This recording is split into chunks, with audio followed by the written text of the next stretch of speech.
അപ്പോൾ BGT കഴിഞ്ഞ സ്ഥിതിക്ക് നമ്മൾ ഇന്ത്യൻ ടീമിന്റെ ടെസ്റ്റ് ഭാവിയെ പറ്റി സംസാരിക്കാനാണ് ഇവിടെ കൂടിയിട്ടുള്ളത്. ഇന്ത്യൻ ടെസ്റ്റ് ടീമിന്റെ ഭാവിയാണ്, ഭാവിയിൽ നിങ്ങളില്ല. അപ്പോൾ രോഹിത് പോയ സ്ഥിതിക്ക് രോഹിത് പോയിക്കോട്ടെ. മോനെ പന്തേ, ഈ വെള്ള ജേഴ്സി ഇട്ട് കളിക്കുന്നത് ടെസ്റ്റാണ്.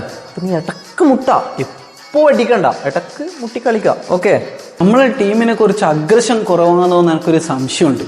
അല്ലെങ്കിലേ സാറി ആയിരിക്കും അല്ലേ? അഗ്രഷനെ പറ്റി പറഞ്ഞുതരാന്ന്. ഞാൻ വിക്കറ്റ് എടുക്കുമ്പോൾ അഗ്രഷൻ കാണിക്കുക. ഞാനൊന്ന് ഹോസ്പിറ്റലിൽ പോയി വന്ന 10 മിനിറ്റിൽ നീ എന്നാണെന്ന് കാണിച്ചേ? നാണക്കേടാക്കിയില്ലേ? ഗില്ലിനെന്തോ പറയാനുണ്ടല്ലോ. സച്ചിൻ ബാജി ആയിരിക്കുമല്ലേ അടുത്ത കോച്ച്? അത് നമുക്ക് പിന്നെ സംസാരിക്കാം. പിന്നെ ജയ്സ്വാളും റെഡ്ഡിയും അവസരം മുതലാക്കിയതിന് ഇതേപോലെ ഒരു 10 കൊല്ലം ഇങ്ങനെ തന്നെ പോട്ടെ.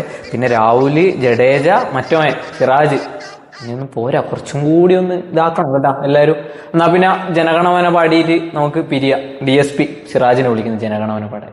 അപ്പൊ ജനഗണമനക്ക് മുന്നേ നിങ്ങൾ എല്ലാവരും സഹകരിച്ചിട്ട് എനിക്കൊരു IPL ട്രോഫി ഒപ്പിച്ച് തന്നാൽ ഞാൻ വിരമിക്കാം. ഇല്ല, ഞാൻ വിരമിക്കൂല.